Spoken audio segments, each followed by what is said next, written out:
Ave Maria, cheia de graça, o Senhor é convosco, bendita sois vós entre as mulheres, e bendito é o fruto do vosso ventre, Jesus.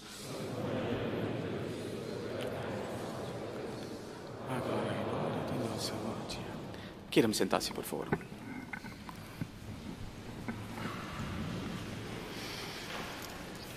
Neste dia em que está chovendo fora, nós temos Nosso Senhor Jesus Cristo com sede.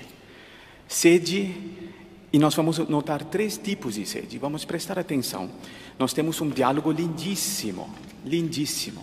É uma pena que nós não temos, hoje em dia o sermão é durante a missa, que antigamente, antes da invenção do microfone, o sermão era fora da missa, e eram homilias grandes. O ideal seria isto, um dia de homilia, porque é lindíssimo. E não porque eu sou loquaz que eu estou querendo este um dia, não. É porque é lindíssimo mesmo. Nós temos um diálogo hoje de 7 passos, são 7 frases de Nosso Senhor Jesus Cristo e desta samaritana. Vamos seguir passo a passo, porque tem uma lição muito importante para nós. Nosso Senhor Jesus Cristo se encontra na Samaria. Samaria nós conhecemos geograficamente, tem a Judeia no sul, como Jerusalém capital, em cima está Samaria e depois a Galileia. Samaria foi uma região onde os judeus se misturaram com outros povos. Por causa das invasões, etc., havia sido mandado outros povos para lá, se mesclaram, e por isso eram desprezados, porque na Samaria não havia nem a pureza da religião, nem a pureza da raça. Os judeus desprezavam os samaritanos que misturavam o monoteísmo, o culto ao verdadeiro Deus, com outras idolatrias. E também era uma raça que não eram todos filhos de Abraão. E Nosso Senhor está passando por esta região. Justamente, os samaritanos também são hostis aos próprios judeus. No final da vida de Nosso Senhor Jesus Cristo, nós vamos ver Nosso Senhor voltando para Jerusalém, e os samaritanos recusam, inclusive, de dar hospedagem a ele. E por isso ele passa pela Pereia e vai até Jerusalém. Portanto, Nosso Senhor está em território hostil. E esta samaritana representa isto. Em primeiro lugar, ela representa, dizem os padres da igreja, ela representa a igreja, que nasceu, que veio dos povos pagãos, mas também representa a cada um de nós. Porque quem hoje pode dizer, eu sou inteiramente bom, eu venho de circunstâncias inteiramente santas? Nós também somos como os samaritanos. E nos encontramos com o nosso Senhor Jesus Cristo nesse deserto. Ele se senta junto ao poço de Jacó, e ele vira para a samaritana, ele está quase meio-dia, diz-nos com muita clareza São João, e ele pede para ela, dá-me de beber. Dá-me de beber. Ele pede água. Nosso Senhor está com sede. Que sede é este? Sede física? Sim, também. Mas sobretudo uma sede espiritual. Ele está com sede da alma dela. É aquele sede que ele vai dizer do alto da cruz. Uma das 7 palavras dele é sitio. Tenho sede. Tenho sede das almas que ele veio redimir. Ele, na sua onipotência, não precisa de nada. Mas ele quis assumir a debilidade, a humanidade, para da debilidade dele estender a mão a cada um de nós. E ele diz para ela, dá-me de beber. Ora, ela reage como uma samaritana. Ela mulher, as mulheres já naquela época eram muito mal tratadas, muito desprezadas, etc. Ademais samaritana. Então ela olha para Nosso Senhor e diz, como que isso? Como que tu, sendo judeu, pedes-me de beber? Pedes de beber a mim, que sou uma mulher samaritana. Ela coloca uma primeira obstáculo. Já a conversão dela, Nosso Senhor está querendo a salvação dela. No começo, obstáculo. Por quê? Porque ela está com um horizonte totalmente humana. Ele é judeu, eu sou samaritano, como que isto... São João explica, de fato os judeus não se dão com os samaritanos, etc. Respondeu-lhe Jesus. Aí Nosso Senhor mostra que ele não está com sede apenas físico. Se tu conhecesses o dom de Deus e quem te pede, dá-me de beber, tu mesma lhe pedirás a ele e ele te daria uma água viva. Então ele pede de beber, mas ele diz para ela, eu vou dar a beber. Então nós temos a sede dela, física, mas a sede dele é muito mais importante. Ela vem buscando água e ele oferece uma água viva. Que água viva é esta? Esta água viva é a mesma que ele vai dizer, se nós voltamos para o 7º capítulo de São João, Nosso Senhor Jesus Cristo fora do templo, um dia, no último dia da festa, Jesus estava em pé e clamava. Nosso Senhor vai na frente do templo, simbolizando um ato oficial, e ele clama: se alguém tiver sede, venha a mim e beba. Quem crê em mim, como diz a Escritura, do seu interior manarão rios de água viva. É a mesma água viva que Nosso Senhor vai proclamar lá na frente do templo. E São João explica no capítulo 7. Dizia isto referindo-se ao Espírito Santo, que havia de receber aqueles que crescem nele. Então Nosso Senhor está oferecendo para ela, não a água física, mas a água do Espírito Santo, o próprio Espírito Santo. E isto que São Paulo vai dizer na segunda leitura, que acabou de ser lido aqui. Por ele, Jesus Cristo, tivemos acesso à fé, pela fé, a esta graça. É a graça. É uma criatura a graça. Só que uma criatura sobrenatural, uma criatura que está acima da natureza. E ele está oferecendo a ela esta água. Para quê? Para satisfazer uma sede dela, muito mais profunda e muito mais ampla do que a sede física. É aquela sede que tem todo ser humano de conhecer a verdade. Aquela sede que tem todo ser humano da felicidade. Aquela sede que tem todo ser humano da paz. E Nosso Senhor tem sede da alma dela. E por isso ele deixou os discípulos ir embora e ficou sozinho lá. Mandou os discípulos comprar comida, porque ele queria trabalhar a alma dela, ele mesmo, diretamente. E ele pediu para ela: dá-me de beber. Ela, não entendendo, pergunta, etc. Então ele disse assim, o que ele acabou de dizer: ele mesmo lhe daria água viva. A mulher fica surpresa. Ele pediu água, está me oferecendo uma água viva. E depois vendo a personagem com quem ela falava, a nobreza dele, a majestade dele, a grandeza dele, a bondade extrema com que ele tratava a ela, mas ao mesmo tempo não descendo inteiramente, não com familiaridade, com muita bondade, mas com superioridade. Ela mesma, mais tarde nós vamos ver que ela leva uma vida má.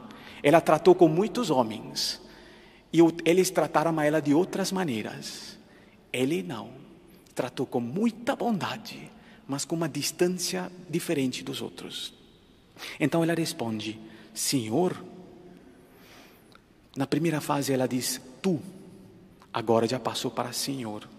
Senhor, nem sequer tens balde e o poço é fundo. De onde vais tirar água? Água viva?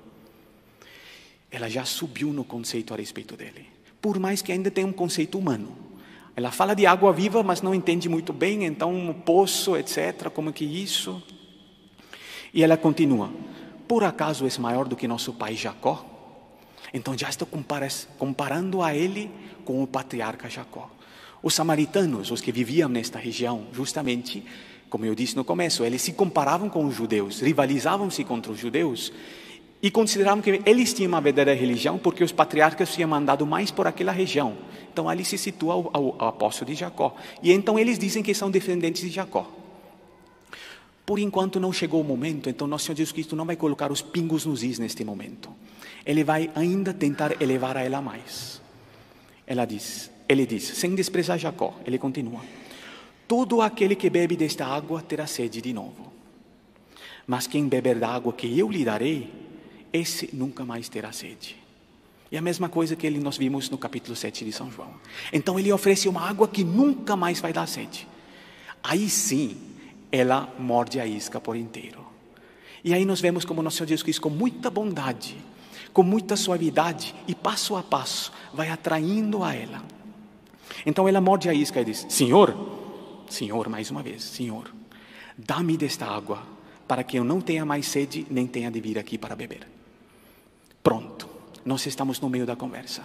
Estas 7 afirmações, nós estamos bem no centro. Começou com Nosso Senhor fazendo um pedido. Agora não, agora é ela que faz o pedido a Nosso Senhor. E por mais que ela tenha uma visualização humana, ela está pedindo água para satisfazer a sede dela, sede material. Já não é mais Nosso Senhor que está começando, ela está pedindo para ela. ela está pedindo para ele. E como ela está pedindo para ele, portanto ela está fazendo uma oração.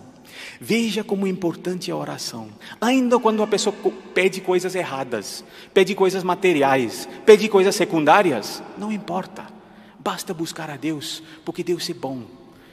Pede uma coisa, Ele vai dar uma coisa melhor. Muitas vezes Ele vai passar em cima daquilo que nós estamos pedindo e dar uma coisa melhor. E o que Ele faz com ela? Como Ele está pedindo água viva, chegou, ela está pronta. Ela passou de tu para Senhor, passou de água para... Está meio confusa, mas... Nosso Senhor vira para ela e diz: vai chamar teu marido e volta aqui. Porque para receber esta água no coração dela, o coração dela estava ainda cheia de sujeira, cheio de pecado. E um preâmbulo que ela necessitava era limpar o coração, era tirar do coração dela o pecado. E como ela já estava querendo agora, Nosso Senhor toca no ponto central, a objeção moral. Até agora ela tem feito objeções intelectuais. Quantas e quantas pessoas buscam a Deus? Ou melhor, quantos e quantos não buscam a Deus? Dos que buscam, quantos buscam por razões materiais? Água, saúde, cura de uma doença, passar bem num exame, etc, etc. Deus atende. Quantos destes ainda têm objeções intelectuais, achando que eles têm a verdadeira religião, misturam elementos da verdadeira religião, Jacó, com coisas samaritanos, com outras religiões, Nosso Senhor vai atraindo, atraindo, atraindo. Em certo momento, quando a pessoa abre o coração, aí vem a objeção não intelectual mais, mas a objeção moral. E neste momento, quantos e quantos param? Ela não para. Ela responde: eu não tenho marido. E nosso Senhor Jesus Cristo, o Sagrado Coração de Jesus, com uma bondade única, diz: disseste essa verdade, não tens marido, porque tiveste 5 maridos, e o que tens agora não é teu marido. Nisto falastes a verdade. Nosso Senhor, com muita bondade, dando razão a ela, mas coloca os pingos nos is em matéria moral. Veja como é importante proclamar a verdade. Mentem aqueles que dizem que é bom esconder a verdade, que é bom não fazer proselitismo, que a igreja não deve mostrar a verdade para o mundo, deixar as pessoas. Não é verdade. É obrigação da verdadeira igreja continuar a obra de nosso Senhor Jesus Cristo, gritar para as pessoas: a verdade é esta, com bondade, mas mostrar a verdadeira religião. E nisso ela se sente pega, porque como que ele conhece a vida dela? Então ela diz: Senhor, vejo que és um profeta. Tu, Senhor, agora ele chegou a ter profeta. E aí ela tenta escapar. Se ele é profeta, mas judeu, e eu sou samaritano, ela tenta jogar a discussão para outro canto. Nossos pais adoraram sobre esta monte, etc. Vós dizeis que está em Jerusalém. Neste momento, nosso Senhor coloca os pingos nos is em matéria moral. Quando a pessoa converte, quando entrega o coração, aí sim dá para dar a verdadeira doutrina para a pessoa também. E o que nosso Senhor Jesus Cristo faz? Ele diz que a salvação vem dos judeus. Quem conservou a verdadeira religião naquela época eram os judeus. Mas nenhum nem outro, nem judeu nem samaritano, estavam com a plenitude. A plenitude era aquilo que ia fundar a Igreja Católica. Por quê? Porque Deus é Espírito. E então os que adoram o Pai têm que adorar em espírito e verdade. Então ele foi elevando a ela a uma concepção religiosa cada vez mais alta. E aí nós vemos os sacramentos da igreja. A Igreja Católica, a única verdadeira igreja do único verdadeiro Deus, é a única que dá o verdadeiro valor à matéria. Os sacramentos da igreja, todas, têm uma parte material. Então o batismo, de fato, nós usamos a água, e que é prefigurado pela água do Egito, do Mar Vermelho, que foi cruzado pelos egípcios, foi sepultado os vícios. É prefigurado pelo dilúvio, etc. No cerimônio de batismo, tem todas as prefiguras do Antigo Testamento, mostrando a importância da água. Esta água é um símbolo da graça do Espírito Santo que entra na alma do batizado no dia do batismo. E aí, a igreja, assim, cada um dos sacramentos, tem a água no batismo, tem o óleo em outros sacramentos, tem aquilo que parece pão até a hora da consagração, ou melhor, depois da hora da consagração, que antes é pão, que depois não é mais pão, que alimentam-nos. E assim a igreja católica é a única que dá o verdadeiro valor à matéria e, entretanto, une a ela o simbolismo religioso. Todas as outras religiões ou caem por um falso misticismo, energias e não sei quanto, etc., e desprezam a matéria, ou entram num materialismo estúpido. Só a Santa Igreja, como esta perfeição, porque é a única verdadeira religião, ela sabe cuidar do ser humano. E por isso, como esta perfeição, ela dá o verdadeiro valor ao material, mas também ao espiritual. Por isso, da igreja só nasceu a civilização. Só da igreja vieram universidades, vieram as melhores comidas do mundo. Aliás, os melhores queijos, cervejas, etc., nasceram dos mosteiros. Daqueles que davam mais atenção ao espírito, foram aqueles que criaram as mesmas coisas, as melhores coisas materiais. Aí está a beleza da Santa Igreja. Bom, vamos voltar à nossa conversa. Estão me acompanhando, estou vendo todo mundo assim, não vou nem perguntar. Vamos continuar. Nosso Senhor coloca os pingos nos is, a mulher diz: sei que o Messias vai nos explicar tudo. E nesta hora nosso Senhor Jesus Cristo diz: sou eu que eu estou falando contigo. Pronto, chegamos no final da conversa, o auge da conversa. Aquele que pedir água vai se declarar solenemente o Filho de Deus, vai se declarar o Messias. Ele que pedir água vai dizer aquilo que ele não diz para muitos, nem para os sumos sacerdotes. Para ela, ele vai dizer: sou eu. E são as mesmas palavras que ele usou no Monte Sinai, ego sum. É a mesma palavra que ele usou no Horto das Oliveiras, quando ele derrubou os soldados. Ego sum, sou eu que estou falando contigo. Que bondade dele. Ele vai elevando a ela pouco a pouco, até esta solene proclamação. Ela o que faz? Ela deixa o cântaro. Ela esqueceu da vida passada dela. Deixou o cântaro, deixou a água e foi correndo para a cidade. E anunciou a ele: vinde ver um homem que me diz tudo o que eu fiz. Veja como é importante a confissão. A verdadeira conversão é impossível sem reconhecer a falta. Ela reconheceu que errou diante de nosso Senhor Jesus Cristo e também assumiu um ato penitencial diante dos outros. Ele me diz tudo o que eu fiz. Ela não escondeu.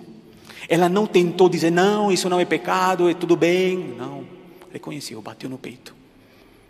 Será que ele não é o Cristo? Ela virou apóstolo. De uma simples mulher samaritana buscando água, ela virou apóstolo. E muitos samaritanos vão crer em nosso Senhor Jesus Cristo por causa dela. Nosso Senhor Jesus Cristo vai passar 2 dias na Samaria por causa dela. Muitos outros vão acreditar por causa dela. Que bem-aventurança. O Sagrado Coração de Jesus fica feliz. Ele fica feliz. E aí ele diz: não vamos ter tempo de continuar com todo o resto do Evangelho. Mas ele vai dizer que a verdadeira fome que ele tem é satisfazer a vontade do Pai. E aí nós temos a beleza da liturgia de hoje.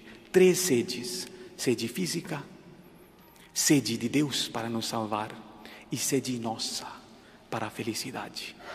E hoje, diante de nós, a Santa Igreja Católica Apostólica Romana passa diante de nós, neste deserto do século XX, nesta hora quente, em que a Igreja é perseguida por todas as partes. E ela vem diante de nós quase que abandonada, quase que sozinha, quase que mendigando uma esmola para nós. Se nós saibamos ser generosas com ela, nós vamos sair beneficiados. Não é ela que precisa de nós. Nós que vamos receber a água viva, que vai nos satisfazer por completo. Aquela água que vai encher as nossas almas. E sobretudo, ela vai nos dar a ocasião de ter sentido em nossa vida. Nós vamos tornar apóstolos. Nós vamos proclamar o Evangelho para tantos e tantos outros que ainda estão nas trevas, que ainda estão na sede, estão buscando a luz e que dependem de nossa palavra. Hoje, nosso Senhor Jesus Cristo, através da Igreja Católica Apostólica Romana, verdadeira, bate em nossos corações e diz: meu filho, dá-me de beber. Você não quer me dar de beber? Que nós não sejamos como os da primeira leitura, que revoltaram contra Deus. Não, que nós seguimos o Salmo. Hoje não fecheis o vosso coração, mas ouvi a voz do Senhor. E esta voz do Senhor que se faz ouvir em nossos corações, que nós estejamos atentos a esta voz, toda a felicidade virá para nós. Vamos dar juntos esta alegria ao Sagrado Coração de Jesus. Daqui a pouco Ele vai estar aqui, em corpo, alma, sangue e divindade. Vamos dizer para Ele: Senhor, eu quero lhe dar de beber. Garanto, Ele vai ficar muito feliz, mas garanto muito mais, que cada um de nós vamos voltar a casa com nossos cântaros cheios. Vamos pedir junto isto, nessa Santa Missa. Louvado seja nosso Senhor Jesus Cristo.